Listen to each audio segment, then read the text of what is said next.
Welcome everybody to Rob's MetalWorks tonight. We are at the home studio, continuing our pursuit of bringing you the best of San Antonio and Texas metal. And it brings me such great pleasure this evening to talk about a record that I have been jamming for so long, and to have the band Plague here to talk about their latest release, the Prophecies of Apocalypse. Oh man, so telling, and I love the brutality because it reminds me of all the chaos in our world today. So I have the whole band here with me this evening. Gentlemen, welcome to the home studio. Great to have you here. Thanks for having us, brother. We appreciate it. Yeah. And we have Daniel, Rocky, Roger, and Isaac of the band. And a few weeks back, I had Rocky and Isaac here, and we were jamming music and talking. And I said, you know, I kind of feel like, wasn't there a band called Plague from back in the day in San Antonio? Like many years ago? And Isaac said, yeah, that's us. So and I was like, what? He's like, yeah, that was us. So Isaac, for those people out there, old schoolers like me may remember the old name. Of course, a lot of young people watch our show too, and people from outside of the state of Texas. So talk a little bit about that history. So, I mean, we're all from San Antonio. We probably started around 1999. Playing a lot of local shows, playing with a lot of touring acts. You know, we played with, Cattle Decap, Cryptopsy. I mean, the list goes on for a while, but we never really got that huge push because, you know, we had issues with drummers, stuff like that. We had guys who were supposed to be playing guitar, playing the drums, but all in all, we kept it going. We never actually had any hard CD or any kind of releases, which kind of set us back. Then we took a very, very long hiatus, and we came back. I feel we came back strong in 2018 with the self-titled Plague EP, followed up by this current EP, The Prophecies of Apocalypse, that just dropped on June 12th. So you guys, how long were you guys active back in the late 90s? Like just for a couple of years? That's probably better for Rocky because I was in it for a couple years doing it solid. Then life happened with me and they carried on the project for a few years afterwards. Yeah, talk about that, Rocky. So, I mean, I would say we were going good through about 2007. We had consistent shows. We were on a lot of tour support, winning local and national band expos and things like that. We had a pretty nice following and good heavy support. I was talking with Danny about it earlier. I think really what we needed to do was better understand the business aspect of it. And I think as we've gotten older, we've put a little bit more attention to it on top of polishing the product. I think the one thing that's kind of stayed consistent for Plague is we've always had an anti-authoritarian stance, whether it be anti-religion or anti-governmental control. And I think that has kind of stuck in itself within the subject matter. It's grown and gone from a young, angry, aggressive, which it's still aggressive, but it's become more intellectual and more knowledgeable while still keeping that brutality. Yeah. As you get older, you know, you become more sophisticated in your private life and in your art. So, you know, I've mentioned, and you guys have mentioned, you know, the brutality of Plague and how heavy it is. So when people ask you, Rocky, like, what are you delivering? What do you say? Well, I mean, I tell them we're kind of a mashup of a lot of different genres. To kind of pinpoint it would be pretty hard. I would say that it definitely has a lot of thrash elements. It definitely has death elements. The newer album has some black metal elements, some grindcore. I think it's not arbitrarily thrown together. I think it's tasteful. And I think to kind of describe it the way Roger always says it, we play the kind of things we like to hear. Yeah. Great. You know, I remember, we have to give shout outs to Clifton Miles out at Stone Creek because he produced this record and engineered it and recorded it. And I remember one day, you know, we keep in touch, and I always like to hear that heavy bands are working with him. And he says, Rob, check this out. I just finished production on it. And I remember when I first heard the tracks on the Prophecies of Apocalypse, I was like, holy smokes.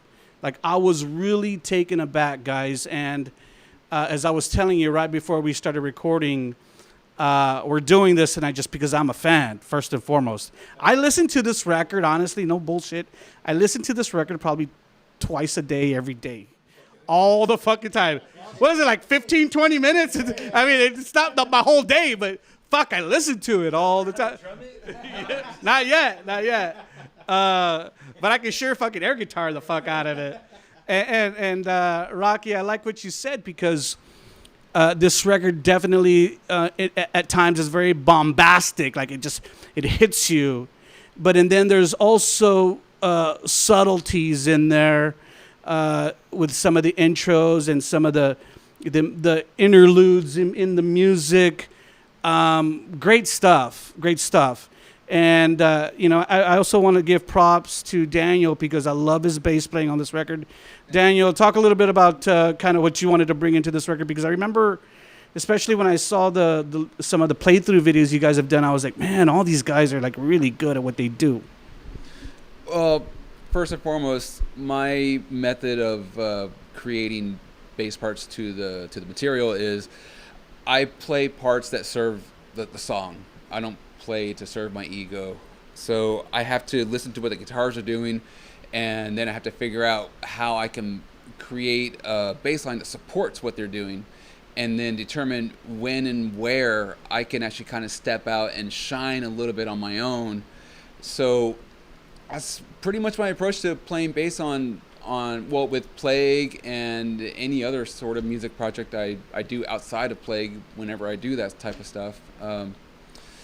It's just I do have a background in music theory from college, so I like to incorporate as much of that as I can whenever possible. Sometimes I just let it flow out, like go out the window.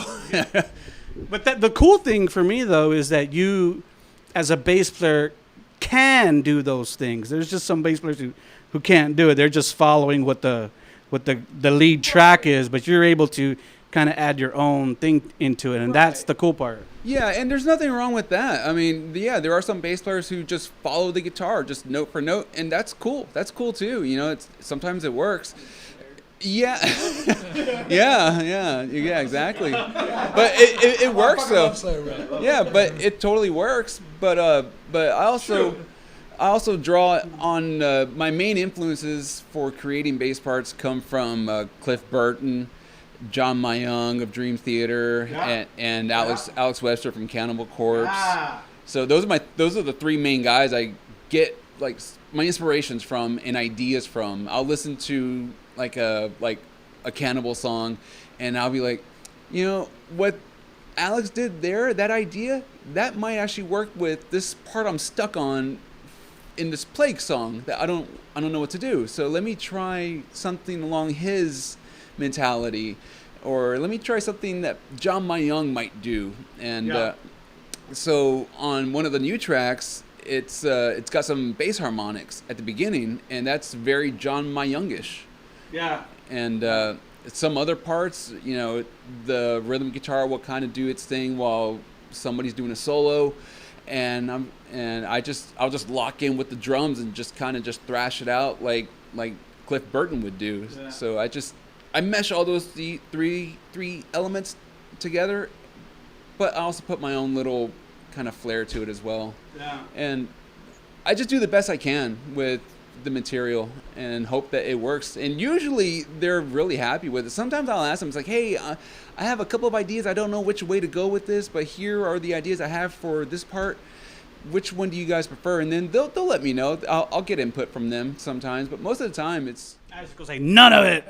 It all sucks. Do it over. I mean, we've all known each other for so long. Like, we can just be so blunt and be like, yeah, that's utter trash. Let's try something else. Yeah. I think I was remiss not to say that as we talked about the history of the band, is that the band that was together in the 90s is still this band. And Roger used to be the drummer of the band. And then I remember when I met with Isaac and Rocky, and they told me that, I was like, dude, like Roger's a great guitar player too. I'm seeing him throwing down hammer-ons and, really filling in that second guitar spot so well So what kind of transition was that for you? Why did you do that? Well, I mean, I always just been into music, and I just enjoy writing music. So it was really easy because I'd always, like you mentioned about the Warbringer drummer, he writes a lot of the riffs. I would write a lot of riffs and play a lot of the drums too. So it was easy to kind of put them all together. I would play the riffs and, I have this idea, and he'd play it, and I'm like, well, I'll play the drums to it, and we'd come out with a song, and sometimes it was quality, sometimes it wasn't. And just being honest with each other and just being honest with the product you want to push out, because I've seen a lot of bands, and I mean, God bless them, everybody's, putting out music, but you always want to just try to put out your best product. Right. Yeah, so I mean, the transition was pretty easy though. So when the band reunited, when was that? So we got back together, I want to say maybe about 4 years before the first EP. So maybe around 2014-ish, 2012-ish, something like that. But even then, we were going about it wrong. Because as you notice, there's 4 people here. We have 5 instruments on the track. We don't have a drummer currently. So all of our writing process is all done through amazing products like Superior Drummer and stuff like that. So we write all that. But when we first got together, we were still on that hunt. We're like, we have to find a drummer before we can do anything. We have to find a drummer. And we were stuck in that mentality. And that's part of the reason for the hiatuses. Like, drummers have always been a plague in plague. Technology. Yeah, so technology catches up, and we're like, we can do this without a drummer and look and still do things at the same time, like a la Mortician back in the day with playing shows with drum machines. And so we took that cue, and we'd use some track drums. We're able to keep shows going. We found a drummer, and then we lost a drummer, and then we found a drummer, and then we lost a drummer, and now we're just like, we're still looking for one if the right guy shows up, but we'll pay people who can get the job done and do what we got to do to keep it going. Well, like we were talking the other day. You told me, you said, Rob, good drummers in this town are few and far between, and if we do find one, they're like in 4 different bands, or if not more. Yeah. And I guess in this day and age, people multitask a lot, and they want to be involved in a lot of different things. But when you guys got together in 2014, that's when you came back as a guitar player. Yeah, I believe it was in 2014. Yeah. I think I went maybe a little bit sooner, but yeah, I got back into the guitar. I mean, my knees couldn't take the drumming anymore with the techniques where drumming is gone in 2020, and I couldn't keep up. So sticking with the guitar. So you guys got back together around 2014, 2012. And then the EP, the self-titled EP, kind of came out. February 2018. Yeah, cool. Yeah.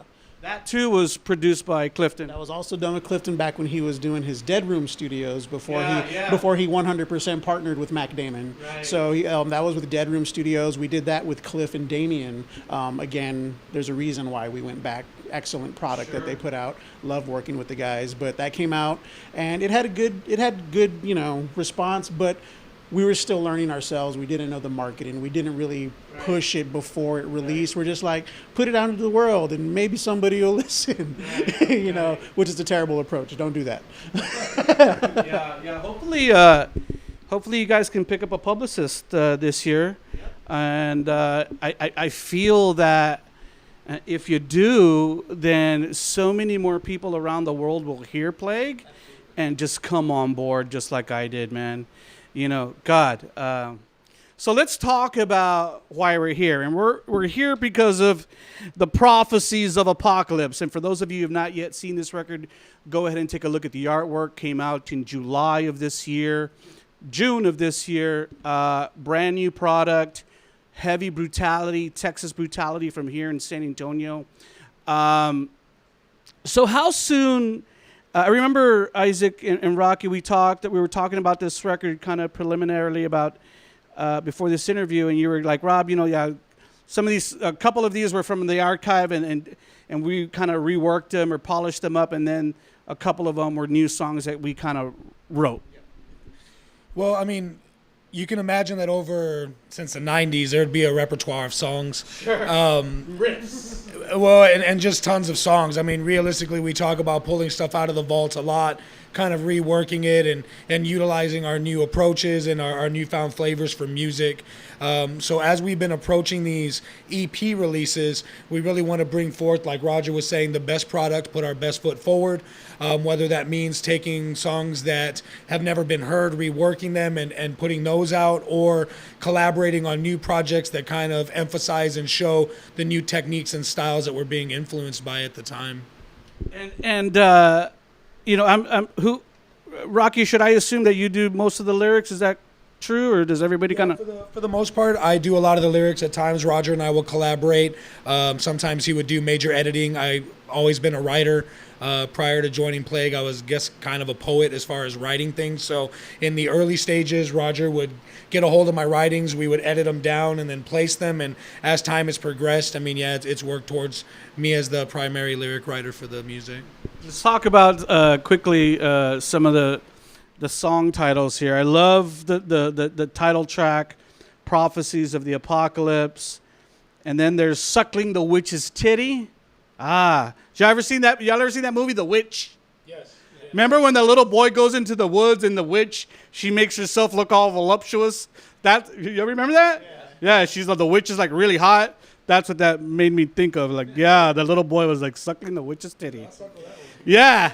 One of my favorite tracks is For Our Sins, believe it. I think that was one that was reworked. I love all the tracks, don't get me wrong.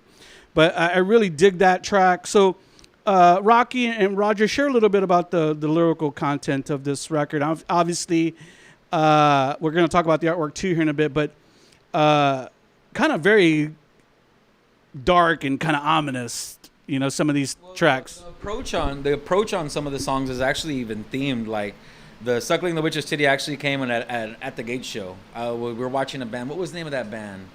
Wolves in the Throne Room. Wolves in the Throne. They had like a female singer and a keyboard player, and I was watching. I really dug what they were doing, and I was like, we got to write a song like that. And we went home. He wrote a riff or two. We arranged it up, and then I told Rocky, I called it Witch's Titties, what I called it first, and I said, Rocky, write a song, something grotesque about, you know, a witch, and we started to come up with a story, which, you know, in a forest that's basically birthing these things, and it just became like almost a comic book. And then he wrote the lyrics, and we were like, it works. Well, and so when they first came with the title, I was like, laughing. It's kind of obscenely funny, right? You didn't jump on board right away? You were like, again, I can dig it because it is our nature. Like, if you know us as a band, part of our sell is we kind of are retarded and we laugh a lot and do really dumb shit. So it's kind of part of the nature of the band. But when they were like, yeah, witch's titty, and I'm like, well, I want to approach this from a more serious standpoint. So I took titties are not serious. They are. Well, hey, when I suck on a titty, I'm pretty fucking serious. But what I will say is that I took more of an occult approach to it because it took more of a Lilith theme for me. Right. And I started using that as the means to tell this story by which they wanted to get out. So interestingly enough, though, the obscenely funny title is what captures people. And what is Witch's Titty? And then you hear the song and it's seriously arranged. It's not a joke song. So I think it does a good job of bringing you in the door, and then you realize there's so much more depth to it. And I think the general consensus on the lyrical content of the overall album itself is there's a lot of occult aspects to it, but there's also a lot of self-realization stuff. So if you start to read it, you'll realize that it's an individual's observation of the world that they live in, looking at the way that they are maybe perceived or observed in the world around them, and their opinions of, hey, you know what, sometimes I don't care about this, or whatever the case may be. So there's a lot of self-reflective aspects to it, and I think that can appeal to everyone. So if you're not into the occult side, or you're not into that aspect of the imagery, maybe you can get into the self-determination, growth, and observation aspect of it. I mean, it is a very scary time that we live in. I think a lot of people live in fear, and I think that or fear of like uncertainty that we live in, which is why I bought my pistola. But the other day, this girl she's a friend of mine on Instagram, very pretty girl, and usually she'll post pictures of herself. She posted a video, so I checked it out, and in the video she was saying, you know, everybody be happy, try to be happy. I know we're all scared, and mental health this and mental health that. And I think what she was trying to say is that there's a lot of people out there who live in fear or anxiety, maybe if you don't want to call it fear, and they try to hide it. You know, we try just to pretend it's not there, but it's really there. Well, and that's kind of the beautiful thing about metal, I think, right? Is that metal musicians and the metal concepts kind of delve around the things in society and psychology that no one else wants to talk about. Yeah. So where most people step away from those titles or those topics, we kind of take those things on, not just as Plague, but as a metal community in a whole. And I think that's why like heavy metal like is so kind of big now. Like I remember back in the early 2000s, when I would interview bands, I was talking about, the resurgence of metal, it's coming back. And now 20 years later, it's like very, very strong now. Our metal community is very strong and unified. All genres of metal are doing well. So again, everybody, 4 kick-ass tracks on this record. I love it, man. And I think it goes 15, 20 minutes, but sheer brutality. Let's talk about also one of the things, too, that I thought was kind of cool was the artwork. You have the priest there. I told you guys last time y'all should make him like one of y'all's main characters. Make him like the Eddie of Plague. He is a wicked guy. You see like the veins coming out of his body into the people. Talk a little bit about what was the concept for the artwork there. I mean, the overall concept of the art was basically, so the Prophecies of Apocalypse, obviously we felt that somebody needs to be kind of preaching said prophecy in the artwork. And essentially, I mean, it just so happens to have a religious theme in the view, but it's preaching how it's other ideas of the overall thing that's appealing to the masses of people who don't want to question the authority or don't want to discover themselves. They just want to become part of something. Right. So that's where we have him kind of, pushing the agenda. In this instance, it took kind of a religious kind of aspect, but you have everybody listening control to the overall being. I don't know if you noticed, but over our character guy, there's a eyed tentacle kind of monster, and that tentacle monster we feel is the demiurge, the overall controller of all things that are systematically set forth that you have to try to resist and break through and become your own person and look inside yourself and find where you are in this world. Yeah. I think some people, I mean, that's really great that the way that you broke it down like that, and some people kind of are sublime to it, and then some people kind of realize it and see it, and they try to fight it, but really because of our society and the systems that are in place, I mean you either got to roll with it sometimes, or you're gonna kind of not, you're gonna be left, you're gonna get squashed by it. But killer artwork. Who did the artwork? It's Dwight out of Indonesia. Dwight, we love you, brother. We love you. Genocide artwork, everybody out there, all you bands out there who watch Rob's MetalWorks. This guy is one of the best, so look him up. Yeah, he's definitely easy to work with. I mean, he's taken a lot of ideas that we've had and kind of brought them to life. There's a lot of other artwork, like our stage scrims and stuff, that he took from a conceptual aspect and brought it into full-on life. He's done our lyric videos, some of our shirt artwork, album artwork. I mean, he's done a lot of work for us. Dwight, step out of the mansion sometimes. For sure. Also, too, you guys have worked really hard. I think, Isaac, you've kind of alluded a couple of times during this interview that, we've kind of grown too on the back end. We're learning how to promote Plague and do it the right way.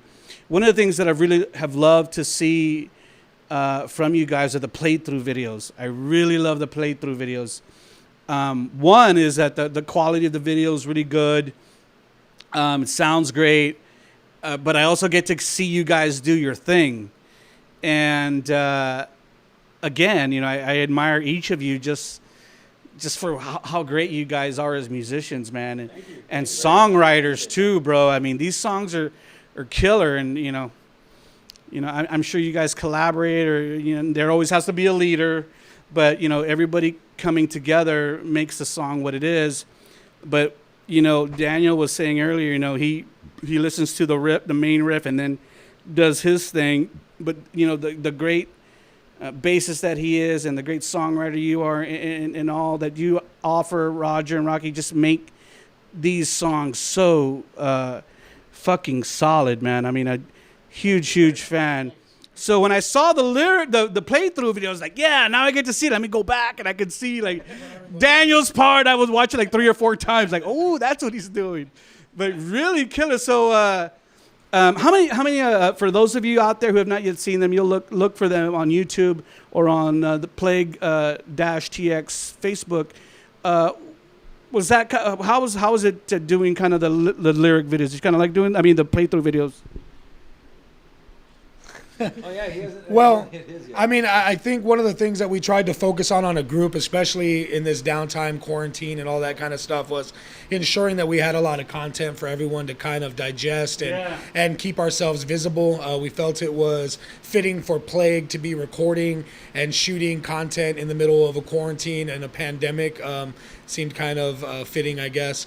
And we just wanted to utilize that time properly and provide content for the fans, for people to find and get on board with the music, like you were saying. So there's going to be a lot more content coming, full-length videos, more playthroughs. I mean, there's a lot more to come from us. So y'all did 3 playthroughs or 2?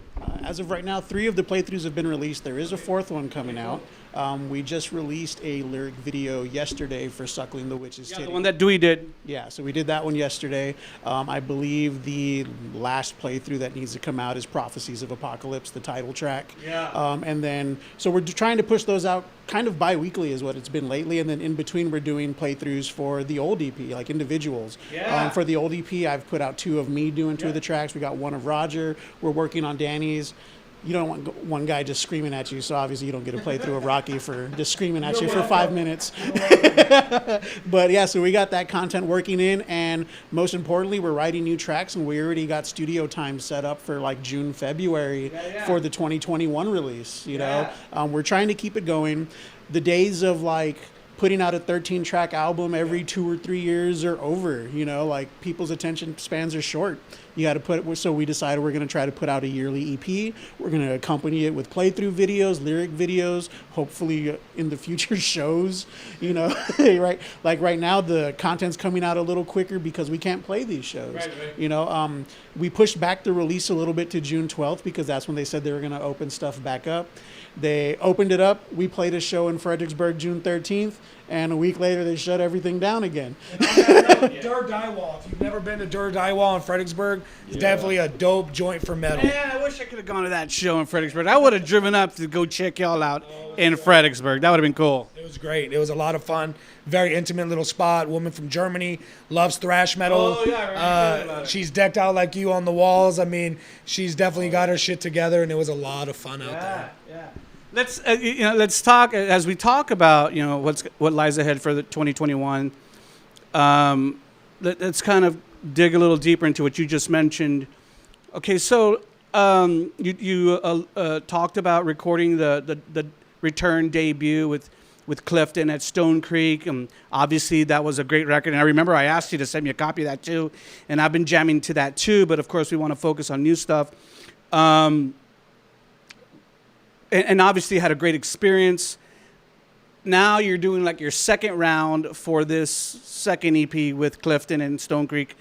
How kind of was the experience that much more richer for you guys to work with him this second time? Kind of, already knowing him a little bit, his style, and also kind of what you were bringing into the studio musically. I mean, it was absolutely great. We chose him again for a reason. We were thoroughly pleased with the way the first album came out. As much as we grew in the 2 years that we came out with this, went to record this second EP, he grew just as much. The studio even went to the next level. Stone Creek Sound is a phenomenal studio in Helotes. If you're not familiar with it, check that out too. But I mean, we went in there. Clifton's kind of a straight to business kind of guy. We got in there. We got Time's money, baby. Oh, no joke. So this is straight up how it went. We got in there Monday to set up drums and mic everything up. Tuesday we did drums. We took Wednesday off. By Saturday everything was done being recorded. So less than 7 days to push everything out. So it basically works if you got kids. If you got kids, it can work going in there. You can work with your schedule. Yeah, Cliff will take care of you. Yeah, awesome. And Cliff's, he, I've known that dude for a long time, and I've seen him grow, like you mentioned, as a professional. He's doing so many great things. He's done so much fine work now. I think his resume is really building up to be something reputable, not only here but across the country. People know him now. So if you can get in more time with him, he can book you. Then by all means take advantage of it. And I know that he's worth every penny. Oh, absolutely. Yeah. Well, even Pretty penny. Yeah, even more so. I mean, we wouldn't have had without Clifton suggesting Fernando Lemus. Clifton even suggested the drummer for us to get for recording this album. Because again, no, I saw you in the video. You're badass. Yeah. So again, I'll say it again. We don't have a drummer. All of our stuff is primarily written on Superior Drummer 3.0. We go in there. We collectively try to get good stuff. Thankfully, we know somebody who knows drums who can actually be like, all right, it's decent. So Clifton introduces, he gave me the cat's name. I didn't meet him until day one of studio time. So Clifton gave me his name, showed me his work. I'm like, he's awesome. Okay, I'll take it. So we hand him over the very, very rudimentary scratch tracks that are basically a scratch guitar track with some drums. So he doesn't even know until the end product what the whole song sounds like.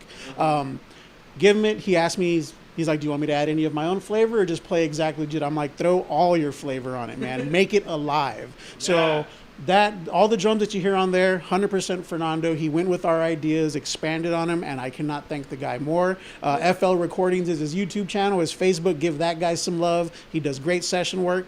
Amazing. I mean, and look, with our experience with drummers in San Antonio over the course of 20 some odd years, I wouldn't say it's necessarily been a seamless endeavor, but I will say, considering that we didn't meet the dude until we were showing up day one to record, working with a professional that obviously took the time on his own to get the product right where we could come out and execute the EP that you heard, he did a fucking phenomenal job. Down-to-earth cat at that. A down-to-earth cat. Yeah, you gotta have good chemistry, right? Yeah, he's a down-to-earth. I mean, I've worked with professionals that are jerks, and this guy was a down-to-earth guy. Cool, Real nice guy. That's cool.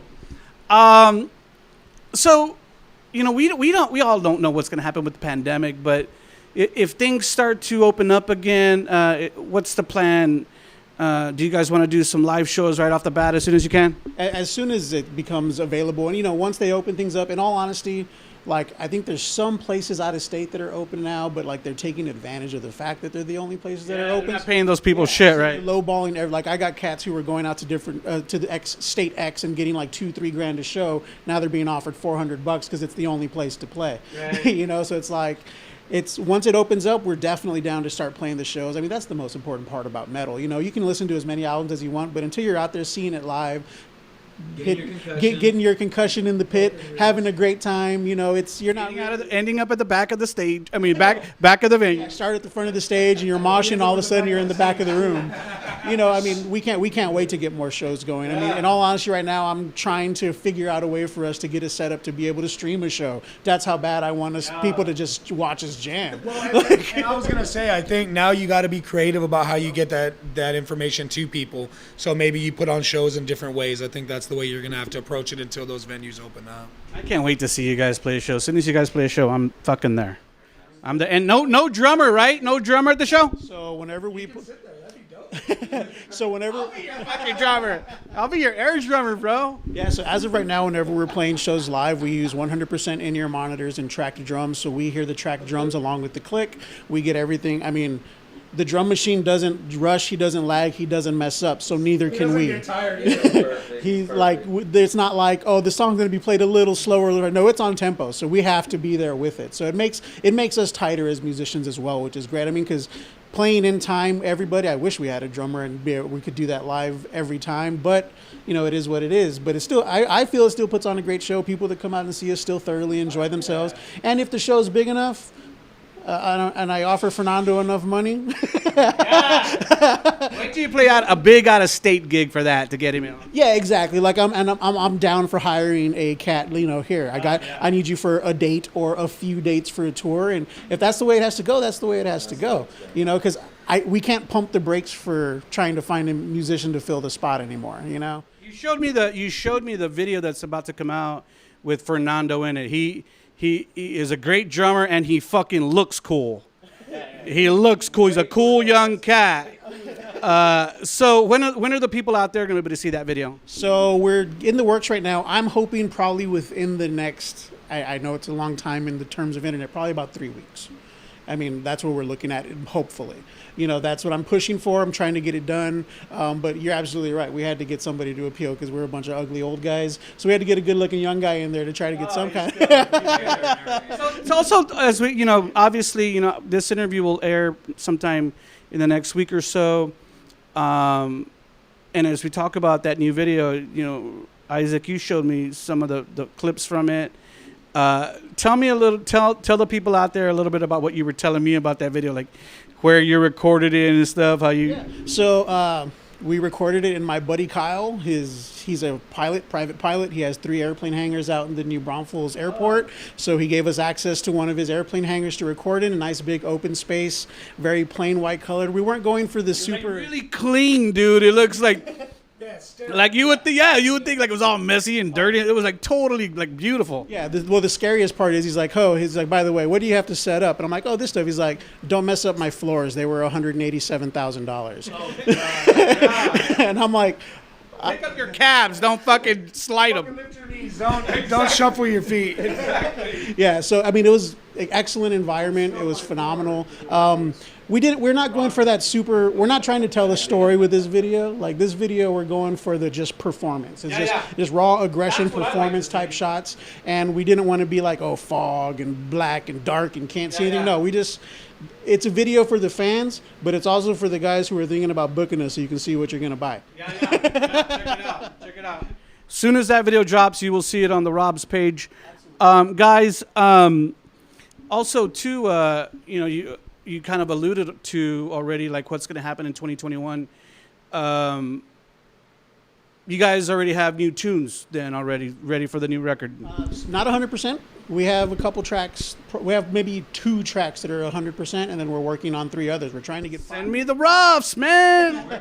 We're picky. I mean, yeah. we don't come out with stuff very often because we're pretty picky about it. Yeah, so we're trying to get 5 on this next one instead of 4. Cool. That way we can, you know, give a little bit more attention. Cool. So I'm pricing some stuff out. The reason why we did 4 and 4 on these is because I want to try to get a dual-sided vinyl made up.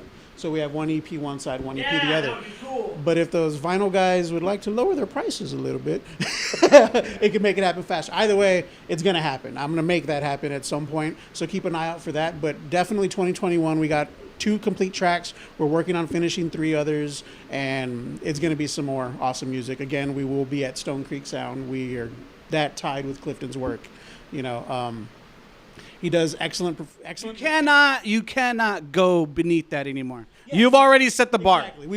We've set our bar to a certain level to where if we came out with something lower, while the music would be awesome, it would deteriorate the product, in my opinion. For sure.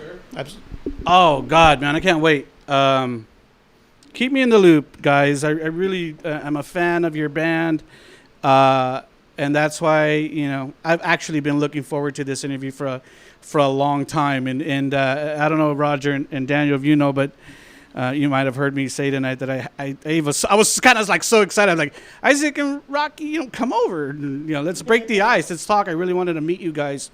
Because to me, you know, because of what we do in heavy metal in our scene, you know, nobody's getting rich.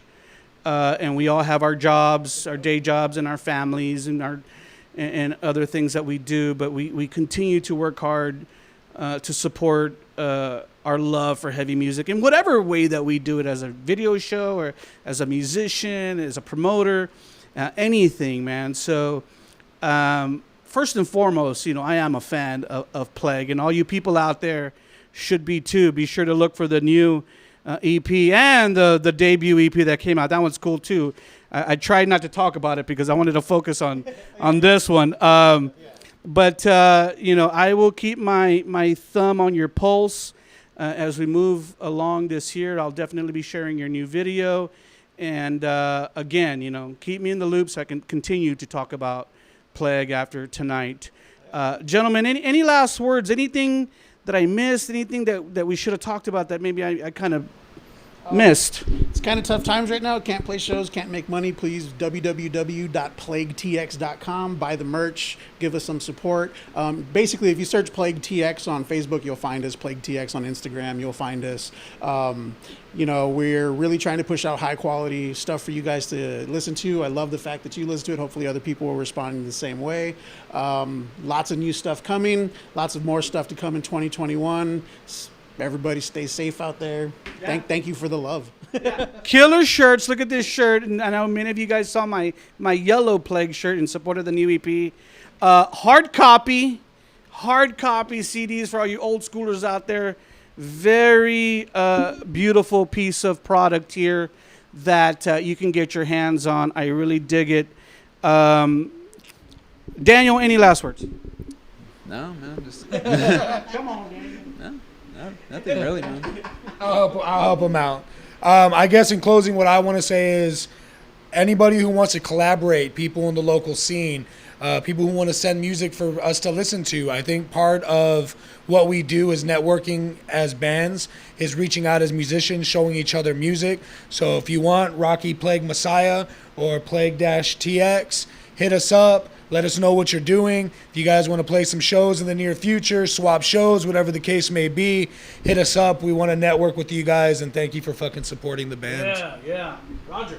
Just want to give a shout out to JC Productions, my cousin Julian running that. And again to you, Rob, for running this show for as long as it's been. I've been a kid watching this, and it's nice to be here, man. It's cool, nice to finally meet you. Thank you. You guys too, man. The longevity. It doesn't. It's kind of like it drives us. To keep supporting and doing metal. And we've seen, some of our buddies fall by the wayside, but, and some of us may go through some lulls because of what's happening at home. And then we get all high because you have a badass product and people are coming out. But, let's keep the faith. And that's why, yeah, man, keep it alive. And that's why I do what I do, because, every time I hear a new band and I get all excited and giddy about, like, Plague. I remember when I got your music, I was like, damn, this is why I fucking want to interview bands, because of badass shit like this, man. What I'm going to say, all you young fuckers, keep playing metal. Pick up instruments, learn some shit. Who cares what people say? Keep playing fucking metal so you can bring new shit to the new kids, because otherwise... Keep working hard. Don't stop even though your shit sucks. Keep working. Yeah, keep working, for sure. One day you'll be like Plague and your shit will be good. I'm finally 4 years old. We got one. We got one. Yeah, we did it. Yeah, man. What we do, it's definitely not easy. And I'm not talking about the musicianship and the technicality of what we do. I'm talking about being in a band. It's really not. It's just, I mean, in any band, but just being a musician, it is not easy. Especially with the way that the market has changed from the 90s up into today. It's definitely not easy. It's really hard to make any sort of living on it. I mean, I know back in the 80s, early 90s, even all the way up into the mid and late 90s, you could live off of just gigging, touring and stuff like that. But now it's, you have to have a day job. Now you need an OnlyFans and you need to show your whatnots, or else nobody will give you any money. It's tough. And the ones who stick with it are the ones that, wind up getting where they want to be. Yeah. They achieve the goal that they want, but you also have to have that business side too. It's not just... that's the hard part. Just breaking even, man, and all the money that you invest in your product. It ain't about business. In metal, my civic duty to everybody, I tell my chick this all the time. She's like, you need to quit playing in a band already. You're 40-something years. I'm like, look, babe, if I don't play this shit, who's going to play metal for everybody to jam out to? You got to have old dudes pushing it, young kids listening to it like, oh, shit, I want to do that. And that's our civic duty, keep metal alive. And then as a human being, that's your outlet, bro. I love it. What are you going to, babe, if you're like, babe, if I'm not doing metal, what am I going to be doing? Hitting pots and pans in the garage or something, just making noise. Limpiando la casa, bro. Go outside and cut the grass. Why are you in the bathroom all the time? That's what that's going to turn into. It takes a lot of dedication to stick with it and not give up. And the ones who give up, those are the ones that become jaded. Yeah. And the ones who are just on the side, like, oh, now that sucks. Like, sorry, man. This is what I do, dude. I mean, if you think it sucks, that's cool, man. But I'm gonna keep doing this because this is what I love to do. But they say that because they're not doing it anymore.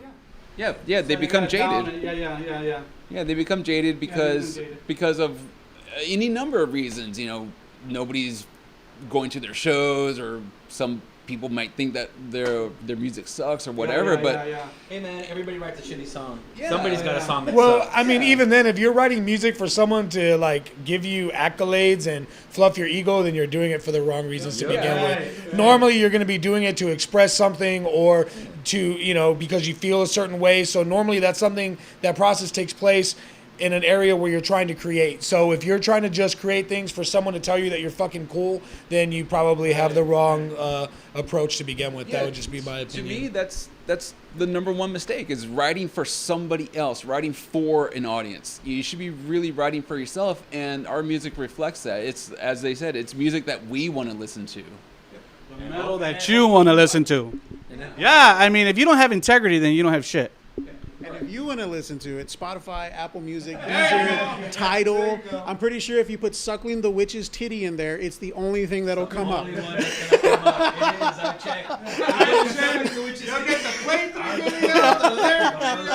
you put sucking in on Google, you might get something completely different. correctly. Google that. Don't forget the witch's titty part. Yeah, don't Google that. Just put that in Spotify and iTunes. Don't just Google that.